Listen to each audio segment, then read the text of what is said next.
Eto na nga tayo guys, I'm back again. Ayan, ayan o, magbabiyahe na tayo. Ayan ang aking bayaw o. Siya nag-drive for T2, punta tayo T2. Ayan mga kasama natin. Si Lando, sumama rin yata dyan. Kakatid lang tayo. Kakatid o, ayan. So guys, ayan tayo. So traveling tayo, traveling. Ayan. Punta tayong Terminal 2, alas 10 pa naman ang ating flight actually. So maganda na yung maga at para at ano man yun, alam na natin yung magagawa natin. Sige nyo, tingnan mo, tulala na naman o. Say hi sa vlog ni Daddy. Hi. Hi guys. Hey guys. Sasakay ako ng airplane. Galing. Hindi tayo lalangoy, no? Sasakay tayo, no?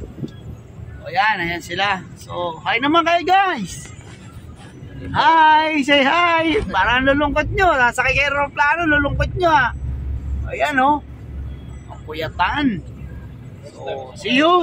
And I'm your host again. Laging masaya. The Pearl. Bye.